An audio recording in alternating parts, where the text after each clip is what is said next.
아멘. 온 세상을 창조하신 하나님은 사람을 창조하시고 가장 기뻐하셨다고 성경이 기록합니다. 사람을 창조하신 후 심히 기뻐하셨다고 기록하는 성경이 그것입니다. 하나님 생각에 인간은 당신의 최고의 걸작품이었습니다. 하나님은 인간을 자신의 형상대로 지었다고 말합니다. 모양이란 뜻이기도 하고 능력이란 뜻도 갖고 이미지란 뜻도 갖고 있습니다. 그래서 인간에게는 당신의 모든 것을 쏟아 부으셨습니다.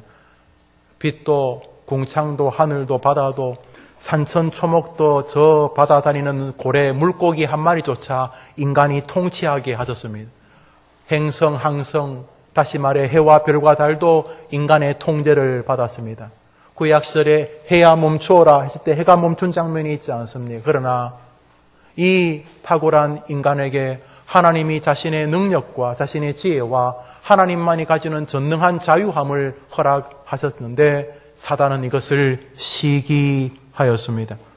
사단은 하나님께서 인간에게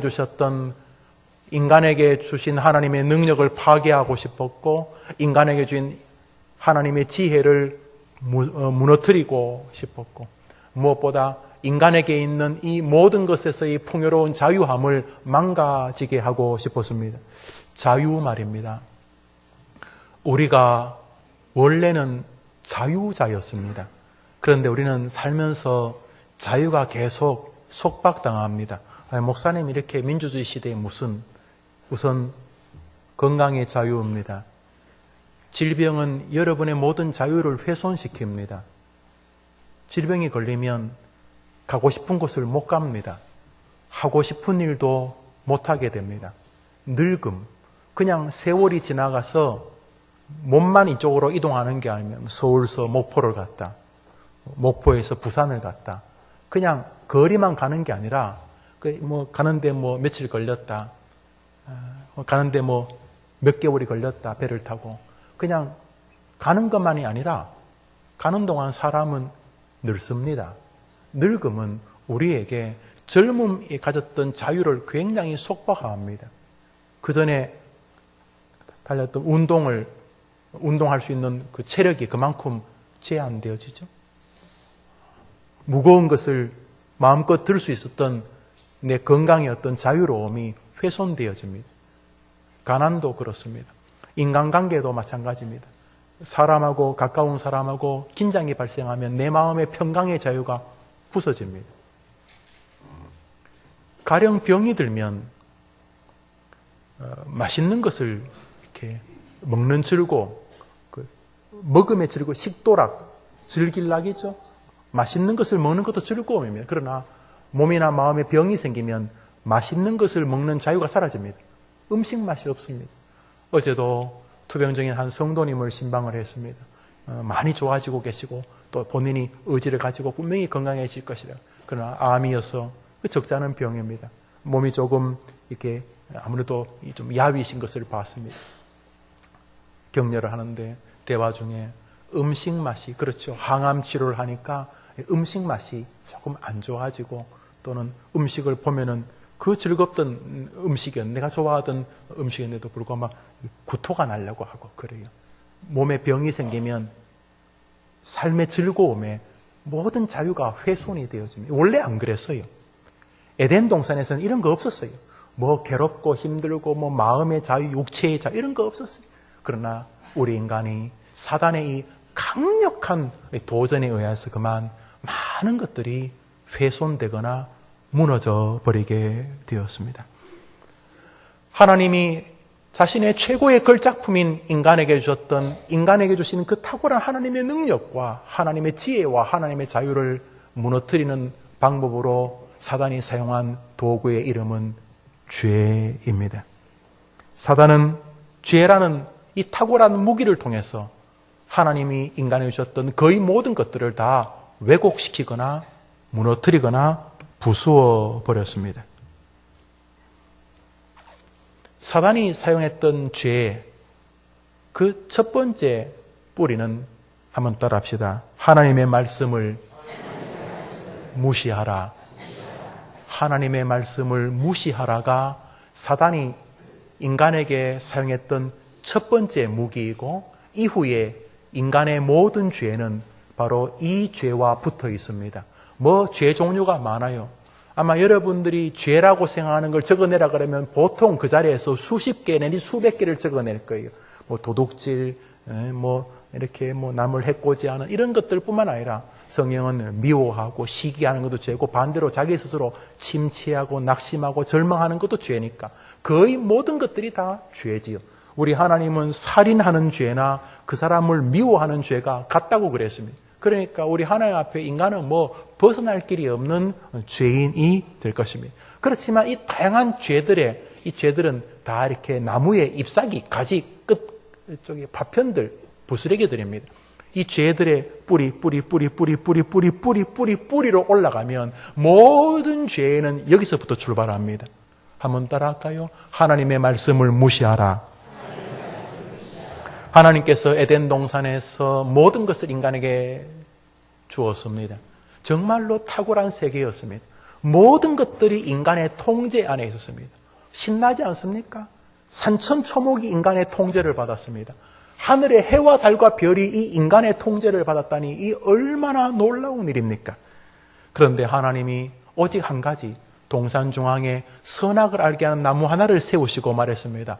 아담과 하와야, 이 세상이 다 너희 것이다. 모든 것을 하나님처럼 누려라. 그러나 한 가지, 너희들이 동산을 거니다가 동산 중앙에 한 나무가 있을 텐데 그 나무를 볼 때 기억해라. 나는 하나님이 아니지. 바로 그거다. 너는 하나님이 아니다. 너는 하나님 같은 은혜로 세움을 받은 탁월한 하나님의 자녀요, 하나님의 백성이야. 그러나 너희는 창조물이다. 너희는 창조주가 아니다. 오직 여호와는 나 한 분 야훼뿐이니라. 너는 살면서 어떠한 것을 만끽해도 좋다. 그러나 기억해야 된다. 너는 하나님이 아니고 너는 하나님을 경배해야 될 대상이다. 그래서 이 에덴 동산에서 마음껏 정말 모든 것을 만끽하고 살다가도 그 동산 나무의 열매를 보는 순간, 그 나무를 보는 순간 아담과 하와는 맞아. 우리는 우리에게 명령하시는 하나님이 계시고 우리는 순종해야 될 하나님이 계시지. 맞아. 우리는 하나님의 전능하심으로 지음받은 자야. 우리가 하나님을 잊고 살면 안 돼. 그래서 에덴의 중앙에 있는 선악을 알게 하는 나무는 이 아담과 하와에게 하나님과의 관계를 연결하는 멋진 끈이었습니다. 그때마다 하나님이 계시지. 우리 시대의 어떤 면에서 선악과 같은 것은 바로 성경일 수도 있고 주일 예배일 수도 있습니다. 일주일 내내 마음껏 살다가도 주일이 되면 내가 일주일 동안 열심히 살아서 사람들이 저 일벌레 아니야? 저 사람 저 돈벌레 아니야? 와, 정말 저 사람 공벌레 아니야? 저 사람 저렇게 하다가 죽을 거 아니야? 할 만큼 열심히 세상을 삽니다.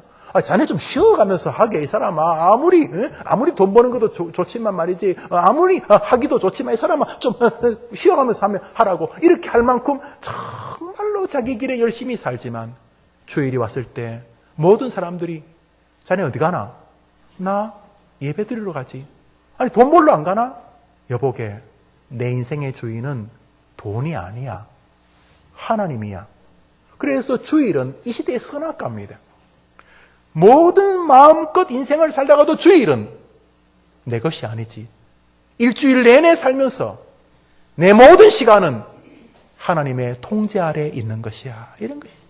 이 시대의 어떤 면에서 말씀은 하나님을 인정하는 선악과입니다. 살면서 모든 일들을 우리의 생각이나 사고나 경륜이나 경험만으로 해결하라 하지 않습니다. 우리는 인생에 기쁠 때나 인생의 난제를 만날 때에 하나님으로 고백하면서 문제를 해결하려 합니다. 우리는 하나님의 말씀만이 우리의 길을 인도하는 길이요 진리요. 하나님은 우리에게 말씀을 통해 지금도 말씀하시는 줄 믿습니다. 이런 면에서 우리는 이 세상에서 내가 내 인생의 주인이 아니라 하나님이 내 인생의 주인이라고 하는 나름대로의 선악을 가지고 선악을 알게 하는 다시 하나님과의 관계를 연결하는 믿음의 진리들을 가지고 있는 것입니다. 이렇게 하나님은 에덴 동산에서 선악을 알게 하는 나무를 두면서 에덴이 정상적으로 돌아가게 만들었습니다. 선악을 알게 하는 나무가 있었기 때문에 아담과 하와는 감격을 누렸고 하나님의 경배를 드리며 하나님의 통제 안에서 하나님 안에서 마음껏 자유를 느끼며 선악을 알게 하는 나무 열매를 먹지 않는 자유를 충분히 충분히 누리며 살았습니다. 하나님만을 전심으로 경배하며 하나님의 말씀을 전심으로 순종하는 자유를 만끽하며 그 자유 안에 있는 풍요를 누릴 수 있었습니다. 그는 선악을 알게 한 나무를 볼 때마다 늘 하나님을 기억했고 선악을 알게 한 나무를 볼 때마다 하나님의 말씀을 기억했습니다. 아담과 하와야 그 열매는 먹지 마라. 먹는 날에는 정령 죽으리라. 주님이 말씀하시는 것을 늘 기억함으로 선악을 알게 하는 나무는 그들이 하나님의 말씀을 기억하는 길이요 선악을 알게 하는 나무는 그들이 하나님이 하나님인 것을 고백하는 길이었습니다. 사단은 바로 그것을 공격했습니다. 죄가 뭐라고요? 한번 따라합시다. 하나님의 말씀을 무시하라. 여호와 하나님이 그 사람에게 명하여 이르시되 동산 각종 나무의 열매는 내가 임의로 먹되 선악을 알게 하는 나무의 열매는 먹지 말라. 우리 읽어봅시다. 창세기 2장 17절 시작. 여호와의 말씀이 그 사람에게 명하여 이르시되 다른 것은 다 너가 하나님처럼 누리거라. 그러나 동산 중앙의 그 나무는 열매는 절대로 먹지 말지니 너가 먹는 날에는 반드시 죽으리라고 말씀하시니라 라고 되어져 있습니다.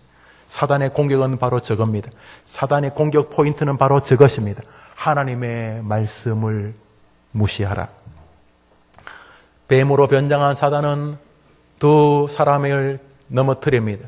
넘어뜨림의 출발은 이것이었습니다. 하나님이 그렇게 말씀하셨지만은 너희가 그 열매를 먹어서 죽지 아니할 것이다. 충돌이 발생합니다. 하나님의 말씀과 하나님의 말씀이 아닐 것이라고 하는 충돌입니다. 사단이 사람에게 말합니다. 읽어봅시다. 시작. 우리 창세기 3장 정도는 아무리 성경을 안 읽는 분도 읽어보신 부분일 것입니다. 뱀으로 변장한 사단이 말합니다. 아니야. 하나님이 그렇게 말했지만은 아니야. 너희는 결코 죽지 않는다. 라고 말을 합니다. 그러자 사람은 그 사단의 말에 속아 미혹을 받아 그것을 먹고 맙니다. 그 먹음은 어떤 결과를 초래하는가? 하나님의 말씀을 무시하는 결과를 초래하게 됩니다. 참혹한 사건의 출발입니다. 인류의 모든 짐이 시작되어지는 불행한 시작이기도 합니다.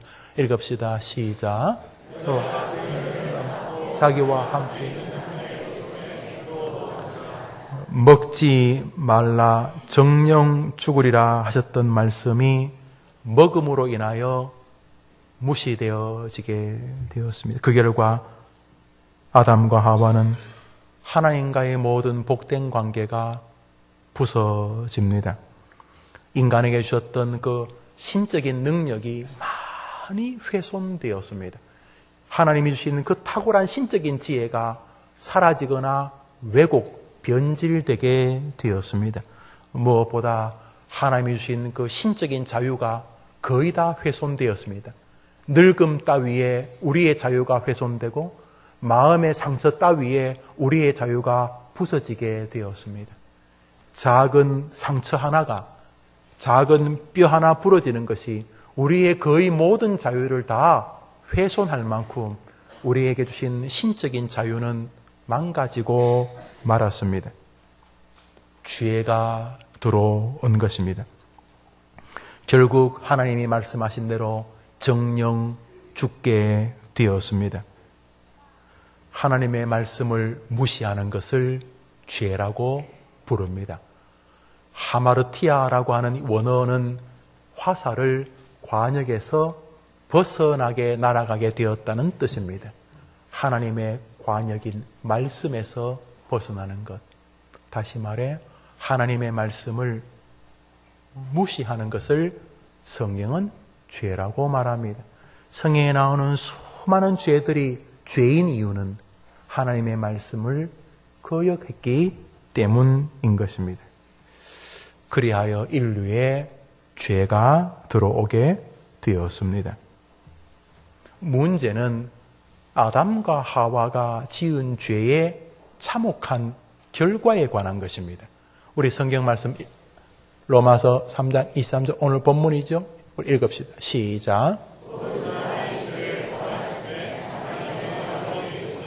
오늘 2부 예배는 우리 주일 학생들, 초등학교 학생들이 같이 예배 드렸어요. 이렇게 쫙 앉아서 그 아이들이 3번 읽고 저걸 외웠습니다. 여러분들을 무시하는 건 아닌데 그냥 그랬다고요. 한 번 더 읽읍시다. 시작. 누가 죄인이라고요? 옆에 있는 이분 말이죠. 여러분 옆에 계신 그분. 여러분 앞에 계신 바로 그분 말이요. 그리고 여러분 말이죠. 우리 3번째 읽읍시다. 시작.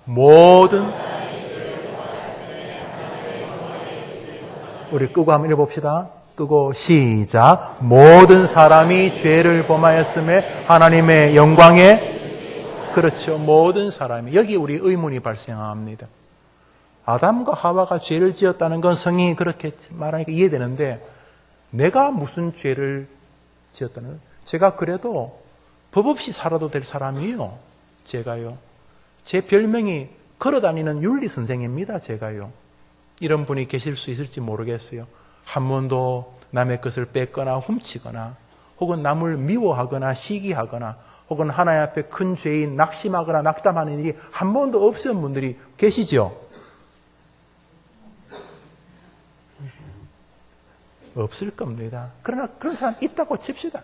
나는 지금까지 하나님과 사람 앞에 내 스스로에도 아무런 죄를 안 지었다고 칩시다. 그러나 성경은 우리에게 모든 사람이 죄를 지었다고 말하며 이게 무슨 뜻입니까? 피가 말이죠. 여러분, 이 사람 피, 개 피, 고양이 피, 코끼리 피가 다 붉은색인데 그 한 방울 떨어뜨려놓고 여러분 보고 이게 누가 사람 피고 이게 고양이 피인지 알려고 하면 금방 잘 알기가 어려워요. 그런데 요즘 과학이 발달해서요. DNA 검사하면 목사님 이거 기린 피입니다.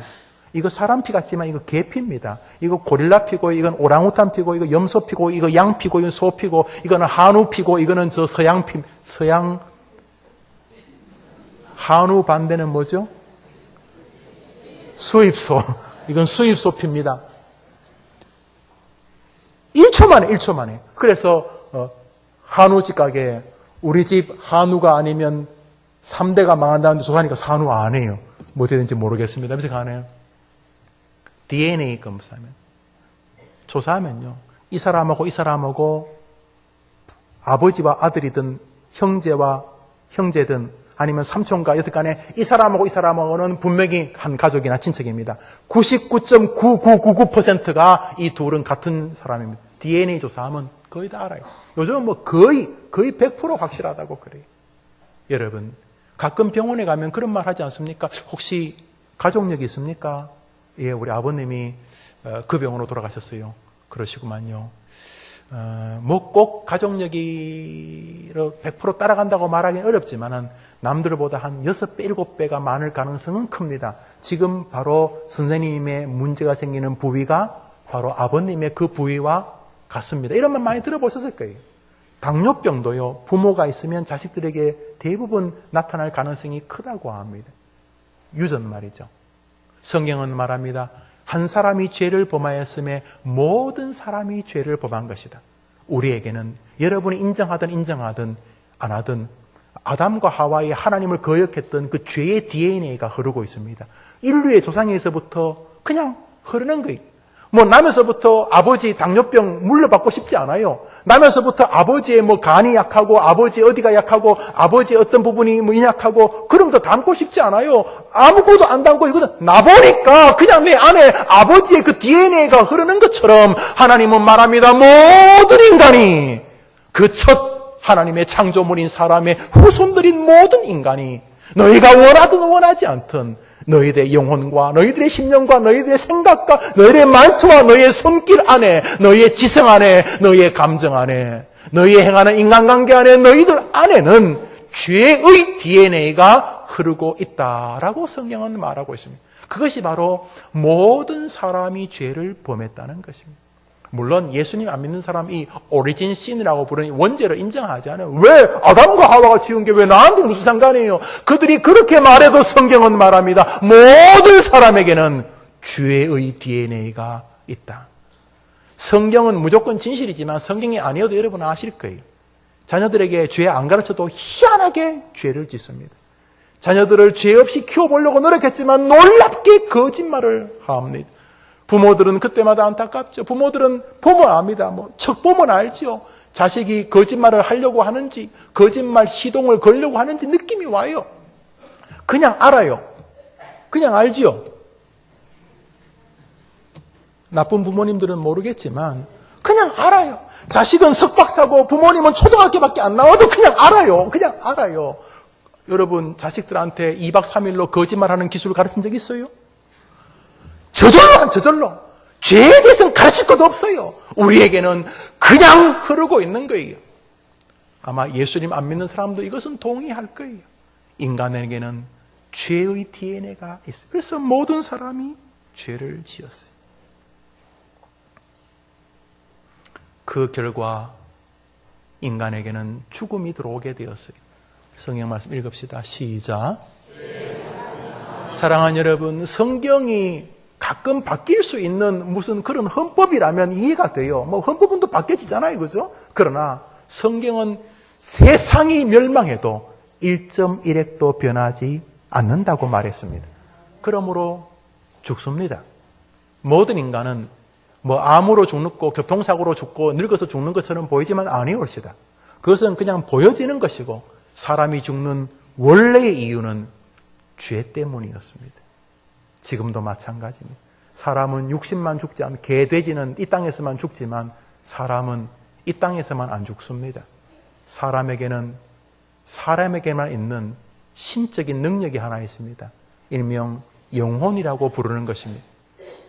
모든 짐승에게는 없습니다.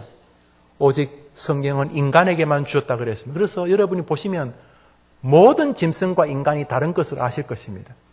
인간은 신존재를 향한 그리움이 있고 거룩, 경배, 영광, 행복, 존귀 이런 도저히 형이상학적인 존재를 의미 있게 다루는 특이한 창조물입니다. 오직 인간만이 신을 향하게 되어져 있습니다. 인간에게만 있는 독특한 세계관이 존재합니다. 왜요? 성경은 말합니다. 숨 쉬고 심장 있고 팔다리 있으니까 원숭이나 개, 고양이하고 비슷하냐? 아니다. 너희들은 나 여호와의 형상으로 지음을 받았다라고 말하기 때문에 인간에게는 아무리 부정해도 영혼이 존재합니다. 문제는 이 영혼도 반드시 죽는다는 것입니다. 한 번 더 할까요? 죄의 삭은 사망이요. 그래서 사람은 이 죄로 인하여 죽음을 맞이하게 된 것입니다.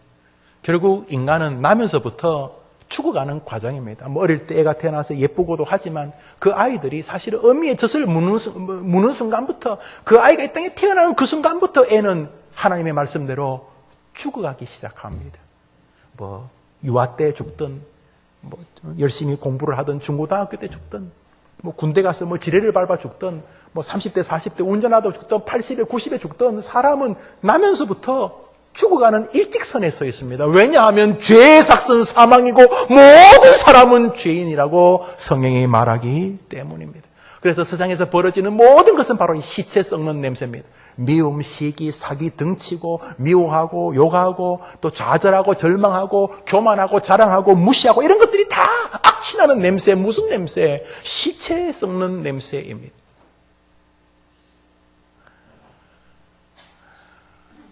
제가 대학 때 아버님이 돌아가셨으니까 30년이 되었죠. 그때는 저는 시골 출신이어서 그렇겠습니다만 거의 다 시신을 장례식 하는 동안 집에 모셨습니다. 제가 봤어요. 하루 이틀 지나면 시신의 색이 완전히 검어집니다. 아마도 이렇게 염을 해도 좀 부족함이 존재하니까 그렇겠죠. 그리고 냄새를 안 나게 하기 위해서 향을 막 피웁니다. 향을. 그러나 그 향 사이에 그 독특한 냄새가 자 코에 들어옵니다. 아무리 방에 향을 피우고 해도 그 시체 썩는 냄새가 있습니다. 이 시대에 만연해 있는 모든 일들은 바로 이 시체 썩는 냄새입니다. 아까 말했듯이 미워하고 절망하고 괴로워하고 혹은 시기하고 혹은 교만하고 이런 어느 쪽이든 다 실제성은 없어요. 왜요? 성경이 말했으니까. 원웨이입니다. 한 번 죽는 것은 사람에게 정해진 것입니다. 왜냐하면 죄의 삭은 사망이고 모든 사람이 죄를 범했기 때문입니다. 그것이 로마서 3장 23절입니다. 우리 한 번 더 읽겠습니다. 시작. 여기까지가 우리의 본질입니다. 아무리 화장을 하고 아무리 변장을 하고 아무리 학위로 자기를 가리고 아무리 배경으로 자기를 포장해도 이것이 인간의 실상입니다. 하나님의 거룩한 천국에 하나님이 계신 그 영광에 하늘에서도 땅에서도 도달하지 못하는 존재. 그것이 로마서 3장 23절. 모든 사람의 현재의 모습이고 앞으로의 모습입니다. 여러분에게 문제 내겠습니다. 로마서 3장 23절 뒤에는 뭐가 있을까요?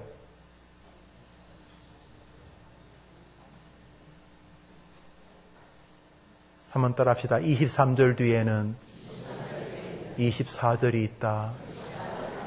갑자기 진지하게 물어서 우리 24절 읽읍시다. 시작.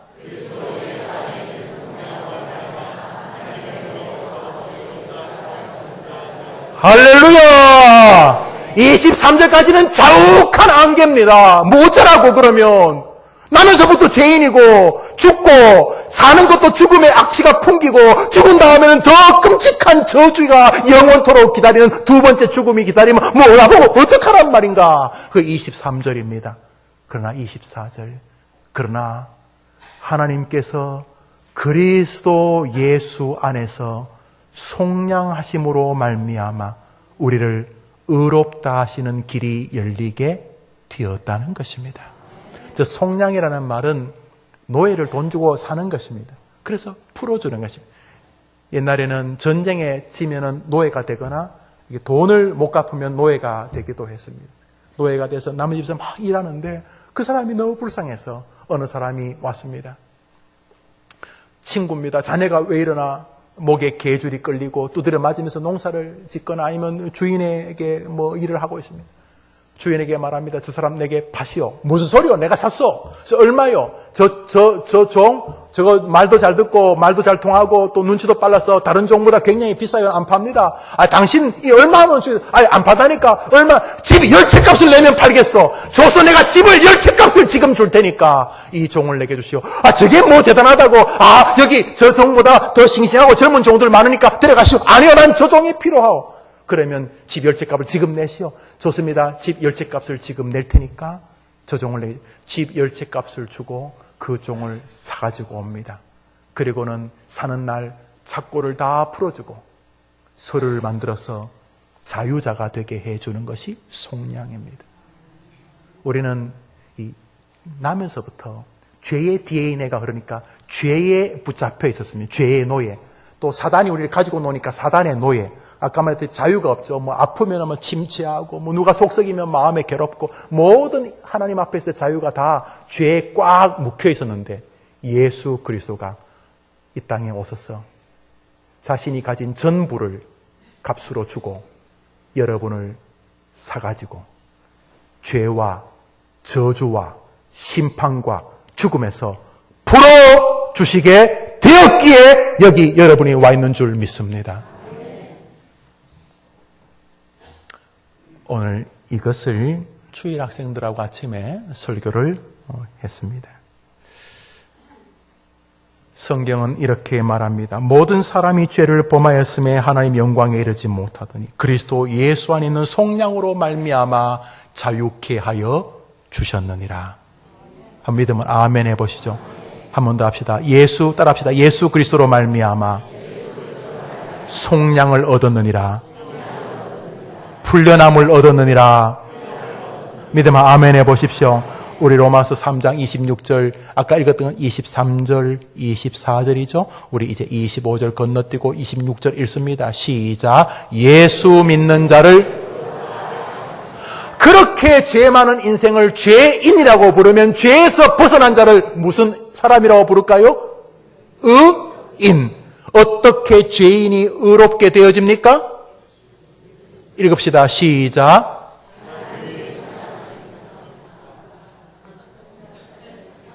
방송실의 목사님인가요? 이렇게 우리를 도와주려고 하는데 앞에 구절을 보여주실래요? 앞에 구절 시작. 하나님은 여러분에게 한 가지만 요구하십니다. 예수를 믿으면 내가 너의 죄를, 원죄에서부터 시작된 죄를 다 없어지게 하고 너를 의롭다고 인정해 주겠노라.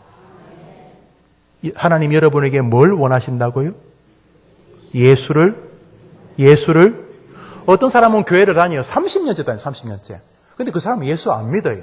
그 사람은 교회를 잘 알아요. 말하면 뭐 청산뉴스, 교회는 이거는 이렇게 봄 되면 이래야 되고 여름 되면 이래야 되고 가을 되면 이래야 되고 뭐 아는 것도 많아요. 근데 그 사람은 예수를 안 믿어요. 그런 집안이 몇 대째 예수 믿고 자기 자식들도 교회를 다니는데 본질적으로 이 사람은 예수를 안 믿어요. 그래서 모든 문제는 여기서 계산해요. 그래서 자기가 계산해서 결론이 가능하면 오케이고 여기서 계산해서 안 되면 노예요. 이 사람은 또 여기서 자기 마음이 동의가 되면 예수고 자기 마음에 동의가 안 되면 노예. 이 사람은 예수를 안 믿어요. 그런데 외형적으로는 교회를 다녔기 때문에 여러 사람이 헷갈리고 치명적으로는 자기도 헷갈려요. 오늘 주님 말해요. 교회를 다니라고 말하지 않고 뭐라 그래요? 예수를 믿는 게 뭐예요? 살다가 인생에 기쁜 일이 와요. 고맙습니다. 이것이 내게서 난 것이 아니고 당신이 주신 거 내가 알고 있습니다. 이 사람은 좋은 일이 와도 늘 마음이 출처가 저기인 것을 알고 있습니다. 이 사람은 인생을 살면서도 인생에 뭐 늘 좋은 일만 있나요? 인생에 또 고난이 오잖아요. 그래도 이 사람은 그냥 다른 사람처럼 나자빠지지 않습니다. 비록 몸에 암이 다 퍼져 있고 이런저런 억울한 일들이 내 앞에 있지만 이 사람은 항상 뒷배경이 존재합니다. 뒷배경. 예수님 지금도 나를 보고 계시는 것을 제가 압니다. 예수님, 당신이 계시니 결국 당신이 사랑하는 내가 승리하게 될 줄 믿습니다. 이 사람은 기본적으로 예수를 믿어요. 자신의 한계를 느낄 때마다 한심스러운 것은 맞아요. 그렇지만 한심스러워만 하지 않아. 이 사람은요, 자신의 한계를 느끼고 나는 왜 교회를 다녀도 이 모양 이 꼴밖에 안 될까, 이런 결론에 도달할 때 이 사람은 이러니까 하나님이 내게 예수님을 보내주신 것이 아닌가. 예수여, 믿으리 예수님밖에 없습니다. 이 사람은 기뻐도 예수님, 힘들어도 예수님. 이 사람은 예수님을 진짜 믿는 사람입니다. 해림교회 성도님들이 모양이 어떻든 교회를 섬기는 방식이 어떻든 누가 뭐라 할지라도 하나님이 보실 때에 예수 믿는 자가 되기를 축복합니다. 여러분 자신이 볼 때에 내가 비록 부족하고 부실하지만은 나는 예수 그리스도 십자가에서 나를 위해 죽으시고 죽은 지 사흘 만에 부활하시고 지금도 내 안에 계시고 내 앞에 계시고 내 과거에 계셨고 현재 계시고 내 미래에 이미 가 계시는 예수 그리스도를 믿습니다. 이것이 하나님이 우리를 구원하는 길입니다. 우리에게 너무 유명한 말씀, 그래서 방송실에서 미리 보여주고 싶었던 말씀을 우리 보겠습니다. 시작.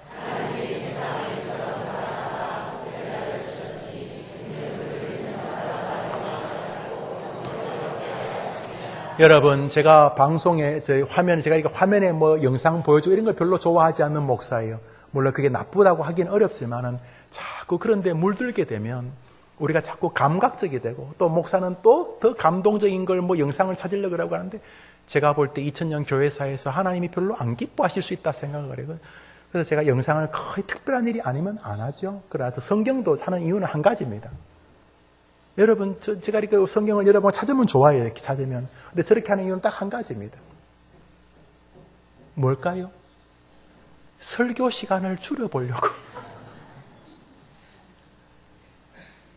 하나님이 이 세상을 이처럼 사랑하사 독생자를 주셨으니 하나님의 크신 사랑. 할렐루야. 하나님이 세상을 이처럼 사랑하사 독생자 예수를 주셨으니 이는 그를 뭐 하는 자마다?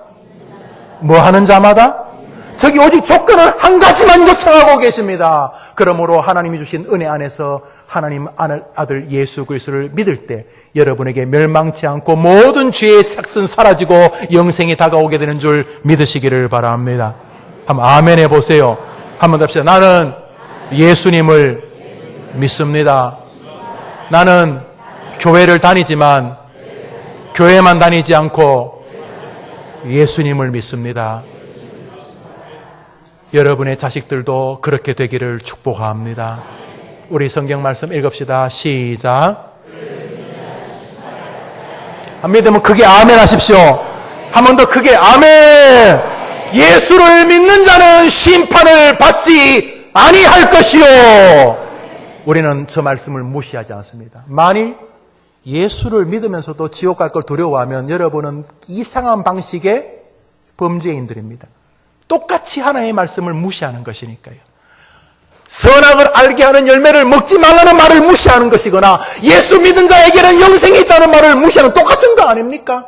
그러므로 여러분이 뭐 죄에 대해서 예민한 건 참 좋지만은 그보다 더 예민해야 될 것은 전능하신 예수님을 믿는 믿음인 줄 믿습니다. 예수 믿는 자가 최고의 길인 줄 믿으면 아멘 해보시기를 바랍니다. 주님은 우리에게 한 가지를 요청하십니다. 주 예수를 믿으라는 것입니다. 그러므로 정리하면 이렇게 되는 것입니다. 여러분이 죄를 지을 때마다 혹은 여러분이 죄인이라는 것을 확인할 때마다 이거 아무것도 아니야 그러지 마시고 예수 그리스도를 구주로 믿는 것입니다. 왜냐하면 여러분이 그 정도밖에 안 되는 사람이니까요. 나는 목사인데 왜 이 정도밖에 안 되지? 이게 저의 정상적인 삶이지요. 나는 교회에 이렇게 참 헌신하는 자인데 왜 나는 하나님 앞에 이 정도밖에. 도대체 이 낙심, 이 절망은 도대체 어디서부터 오는 거야? 하나님 주신 건가? 이 도대체 내가 아무것도 염려하지 말고 너희가 염려함으로 키를 한자나 더 하시니 아무리 성경은 말해도 이렇게 잠 못 이루는 불변의 밤을 보내는 그 밑재료가 염려와 근심과 걱정과 불안이라면 도대체 이건 뭐지? 나는 도대체 뭘지? 이렇게 자신의 연약한 죄를 또 돌아보게 됩니다. 혹은 내면적인 죄뿐 아니라 외형적인 죄, 말로 사람을 행동으로 이렇게 뭔가 죄를 지는 이런 일들 속에서 우리는 기억해야 될 것이 바로 그것입니다. 예수님 밖에는 구원받을 길이 없구나. 오 예수여 믿으리는 당신밖에 없어요. 보십시오. 내 모양이 보십시오. 목사 레테를 달고 이 꼴을 보십시오. 이 마음 자세를 보십시오. 이 인간을 보십시오. 이 인간을 하나님. 하나님 아니면은 길이 없으니 나를 위하여 예수님을 보내주셨구만요. 예수의 피밖에 없네. 오늘 여러분이 저하고 불렀던 찬송이죠. 예수의 피밖에 없네. 우리는 예수님을 믿으면서 그 죄에서 넘어가게 되는 줄 믿습니다. 그때 한 가지 하나님 요청하십니다. 읽읍시다. 시작.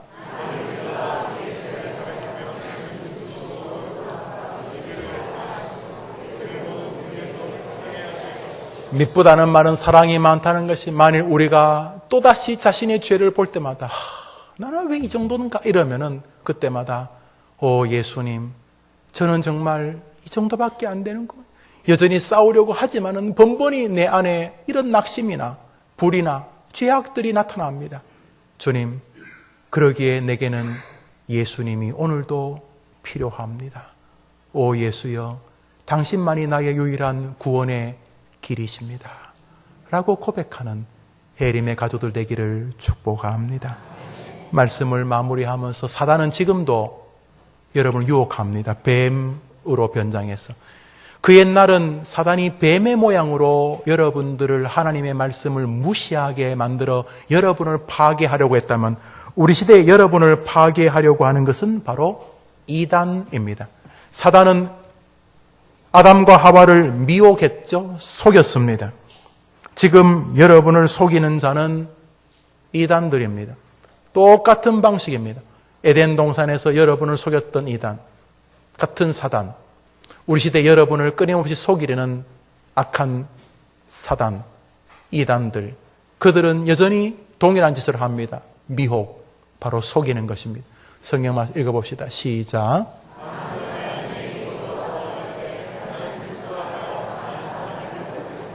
오직 그리스도를 믿는 것만이 유일한 구원이라는 사실을 하나님이 알듯 사단도 알기 때문에 이 사단의 조개들은 지금도 많은 가짜들을 보냅니다. 많은 사람이 한두 명이 아닙니다. 많은 사람이 다 자기가 그리스도라 하여 많은 사람을 미혹할 것이라고 말했습니다.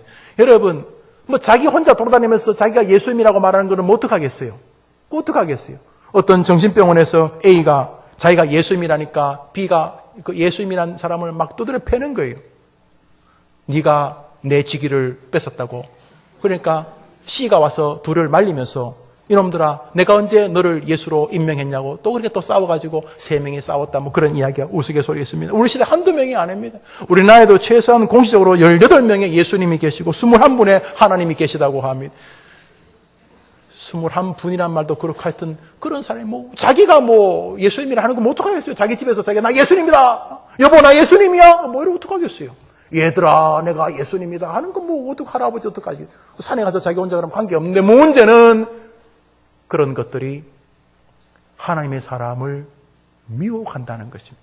미혹해서 따라가게 하고 마취되게 하고 인생을 포기하게 하고 파괴되게 만들고 마지막으로는 비참한 저주의 길로 이끌기 때문에 하나님은 예수의 입을 통해서 세상에 악한 자들이 나와 많은 하나님의 사람들을 그 옛날 에덴 동산에서 사단이 뱀으로 변장하여 속인 것처럼 속일 것이라고 말합니다. 그러므로 여러분 악한 이단들의 속삭임에 귀를 기울이면 안 됩니다. 성경은 이렇게 말합니다. 읽읍시다. 시작. 성경은 이단들을 한두 번 훈계한다면 말이 안 되면 뭐 설득하려고 하지 말고 아니라니까.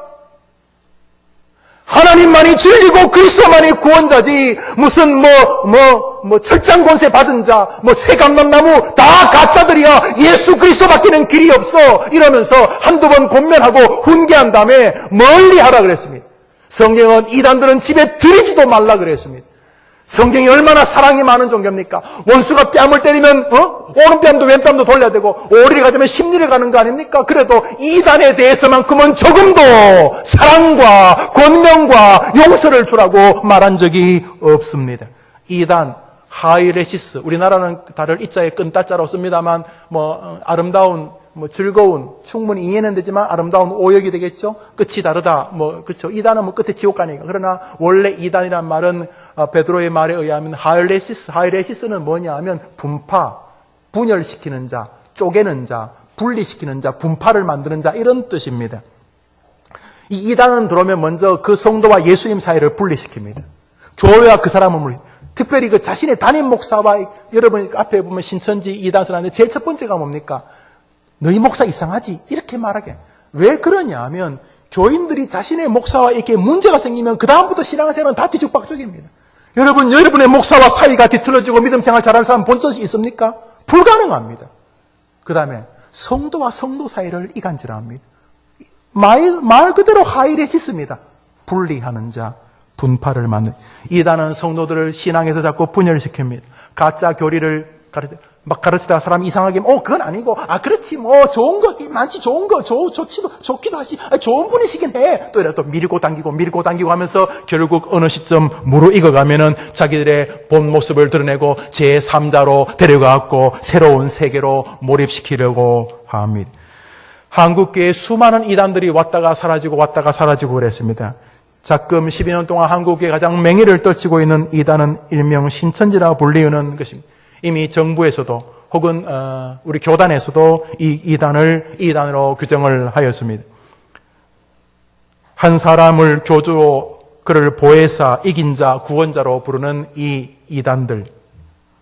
말했듯이 자기들끼리야 그 사람을 교주로 부르면 어쩔 수 없죠. 자기가 교주라고 하는 건 어떡하겠어요. 자기가 하나님이라 하는 건 우리가 어떡하겠어요. 그러나 문제는 많은 사람들을 속인다는 것입니다. 그들은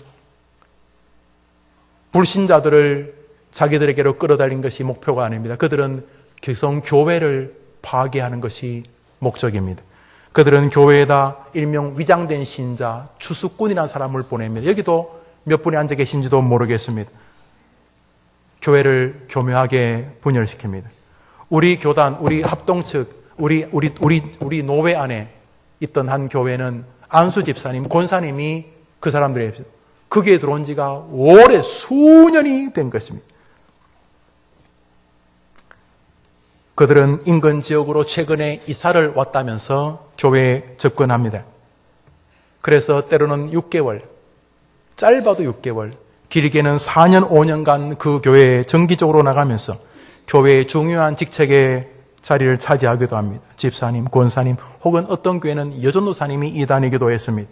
전도회장, 혹은 청년부 책임자, 헬퍼, 리더, 청년부 회장, 이런 것들 말이죠. 그 다음에 구역장, 이런 것. 그리고 때가 되면 그 직을 이용하여 자기 주변에 있는 사람들을 자기들의 교리를 가르치는 사람들에게로 교묘하게 몰아갑니다. 내가 잘 아는 선교사님 이번에 오셨는데 한국에 6개월만 정말 은혜롭고 성경 잘 가르쳐. 그래서 자기들의 교리, 교주에게로 인도하게 됩니다. 새성전 이전을 앞두고 있는 우리 교회가 기도해야 될 제목 중에 하나인 것입니다. 이단들이 가장 좋아하는 교회는 첫째로 분열하는 교회입니다. 교회가 분열하면 이단들은 반드시 많이 들어옵니다. 서울의 한 강남의 큰 교회에서 담임 목사 설교 중에 그 교주를 향하여 강력히 욕하고 여기 있는 사람들 나가라고 했을 때 150명이 일어나 나갔습니다. 150명이 들어와 있어요. 그리고 법적인 조치를 우리 다 써놨습니다만 법적인 조치를 취하겠다고 붙여놨는 거죠. 150명이 그들이었습니다. 그들의 목표는 그들의 그 곰팡이가 적절한 온도에 피는 것처럼 그들이 가장 좋아하는 교회는 분쟁이 있는 교회입니다. 분쟁이 있는 교회는 99.9% 그들이 들어와 있다고 생각하면 됩니다. 이들의 그 파트가 불과 우리 교회에서 몇 미터 안 떨어진 곳에 본부가 있습니다. 그들은 그 교회 담임 목사에게 거의 모든 초점을 맞춥니다. 우선 담임 목사를 린치를 가하고 이런 건 어려울 테니까 먼저 이렇게 말로 성도들과 목사 사이를 이렇게 분열시킵니다. 여러분 나가보시면 총회와 노회에서 보낸 이단들을 분별하는 첫째가 너희 담임 목사 이상하지 이렇게 만드는 것입니다. 언제나 그렇습니다. 그들은 교회 안에 회의나 모임에 참석해 소란을 일으키거나 교회 안에서 세력을 형성하여 자신들의 교회를 교회로 만들, 말 그대로 교회를 자기 교회로 만들, 이름은 산옮기기. 참 이름도 잘 지었어요. 그냥 교회 몇 명을 빼가는 게 아니라 아예 교회 전체를 흡수해버리는, 이렇게 공식적인 모임에 갑자기 수백 명이 몰려가지고 회의를 해가지고 그냥 공식적인 방식으로 그 교회를 그쪽으로 빼앗기는 교회들이 많이 있습니다. 일명 산옮기기라고 부릅니다. 이단들은 지금도 교묘합니다. 그 옛날 사단이 뱀으로 나타나서 아담과 하와를 속였던 것 같은 똑같은 방법으로 사람들을 속입니다. 그러므로 우리는 먼저 교회 안팎에서 유언비어를 퍼뜨리는 사람을 굉장히 주의해야 합니다. 여러분은 본능적으로 주의하셔야 합니다. 두 번째로 이상한 외부 성경 공부를 굉장히 주의하셔야 됩니다. 특히 우리 개혁교회 사람들은 성경에 관심이 있기 때문에 좀 이상하고 성경을 잘 가르친다 이런 말하면 거기 자꾸 관심을 기울입니다. 어느 교회 기도원에서 무슨 특별한 일이 있다, 용한 일이 있다 이런 일이 있으면 굉장히 마음이 움직일 수 있는데 굉장히 주의해야 합니다. 무엇보다 하나님의 말씀과 자신의 교회를 사랑하는 일에 정말 힘을 다해야 됩니다.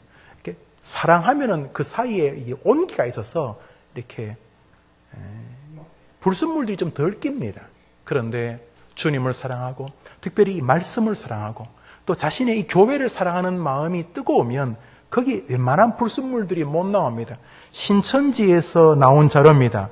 교회에서 자신의 목사를 특별히 좋아하거나, 이만 사랑한다면 사랑하거나, 교회를 사랑하여 적극적으로 헌금하는 부류의 사람들은 접근을 피해야 된다. 신천지에서 나온 자료입니다. 자기들이 다년간의 임상 경험에 의하면은 이 교회를 사랑하는 사람들은 이 접근했다가는 발각되거나 도리어 문제가 심각하니까 가다가 대화를 해보니까 정말 이 사람은 참 자기 교회를 사랑하고 또 자기 목사를 굉장히 좋아하고 또 교회에다가 이렇게 헌금을 다 사랑이죠. 이렇게 교회를 사랑하는 그런 모습인 사람들은 일단 피해라. 괜히 그런 사람하고 부딪히면 안 된다라고 말한다는 거예요. 역으로 우리에게 말하는 것이 무엇인지를 알 수가 있습니다. 마태복음이 말했듯이 마가복음에서도 사도는 이렇게 다시 기록하고 있습니다. 읽읍시다. 시작.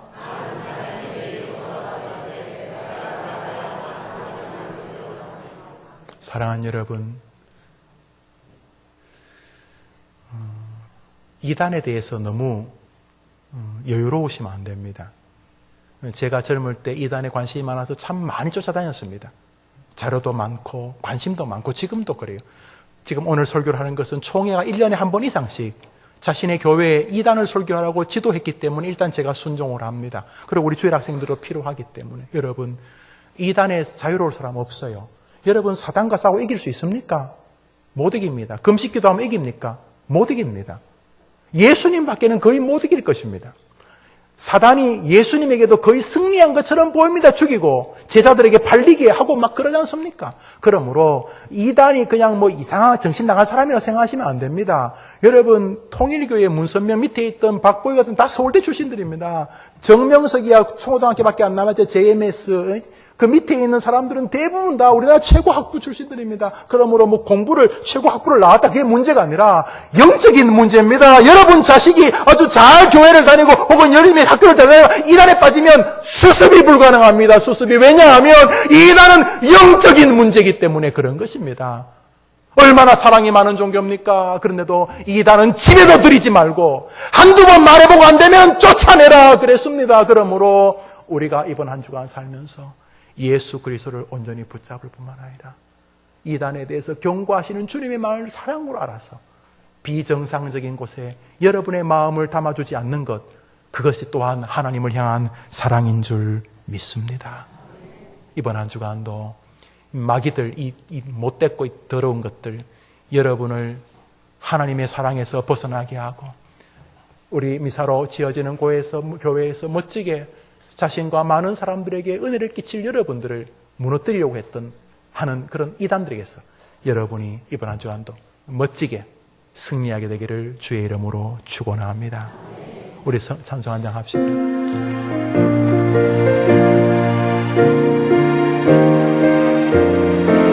우리 많이 불렀죠. 마귀들과 싸울지라 죄악 벗은 형제여, 담대하게 싸울지라 적이 약한 적병과 심판날과 멸망의 날 내 섰는 눈앞에 곧 다가오리라. 영광 할렐루야. 우리는 예수님을 믿습니다. 오늘도 그분을 의지합니다. 할렐루야. 곧 승리하리라. 2절입니다. 마귀들과 싸우지라 죄악 벗은 형제여, 고함치는 무리들은 악한 마귀 아닌가. 무섭고도 더러운 죄 모두 떨쳐버리고 주 예수를 붙들고 한 줄을 섭니다. 이단이든 뭔가 더러운 하나님의 대적자이든 우리를 붙잡고 삽니다. 우리 3절 부릅시다. 일어나서 부릅니다. 마귀들과 싸울지라 죄악 벗은 형제여, 구주 예수 그리스도 그 심판을 힘내라.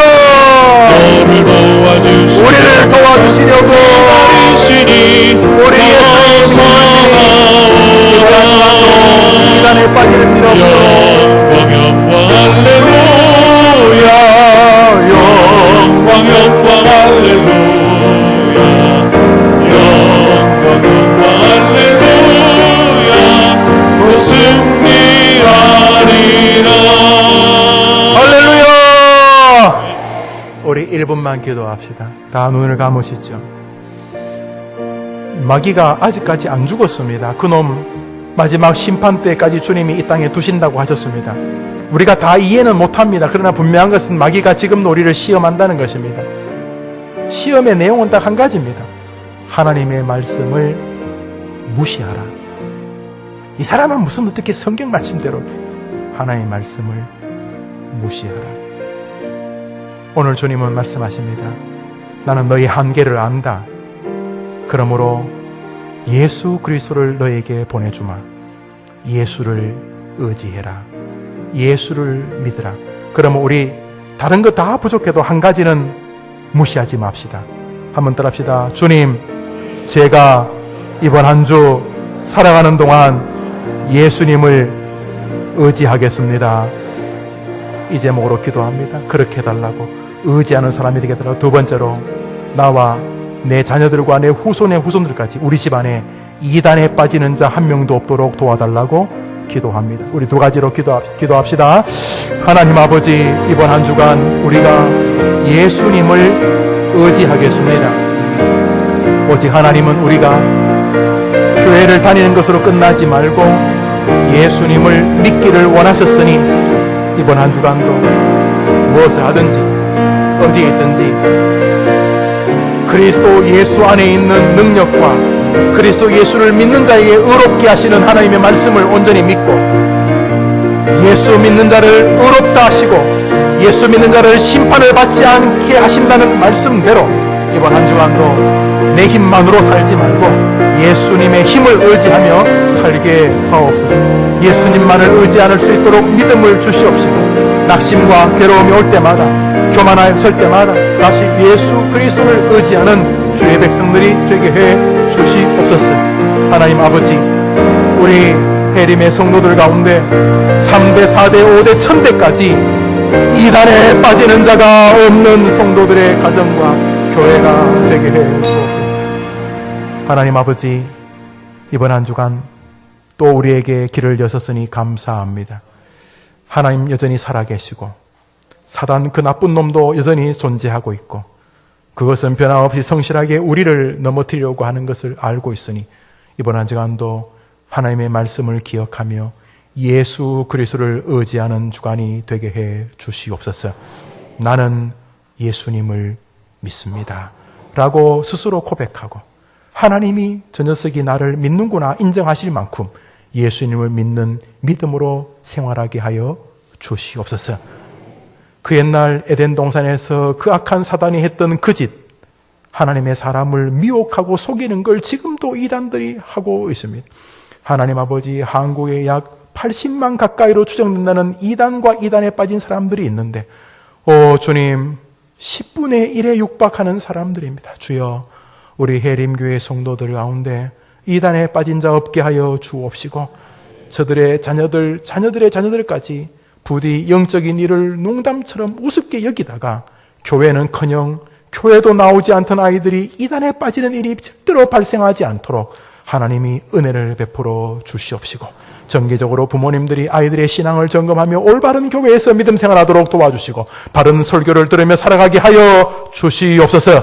이번 한 주간도 승리하게 해 주실 줄 믿고 예수님의 이름으로 기도합니다. 아멘. 구주 예수님의 은혜와 하나님의 사랑과 성령의 교통하심이 복된 주일 예배를 드리고 우리의 삶의 터전 세상으로 돌아가 하나님의 이름으로 승리하기를 다짐하는 소원하는 모든 성도들 위해 지어지는 해림의 새성전 사역 위에 사랑하는 모든 성도들의 앞길과 후손들 위해 이제로 영원토록 함께 있을지어다. 아멘.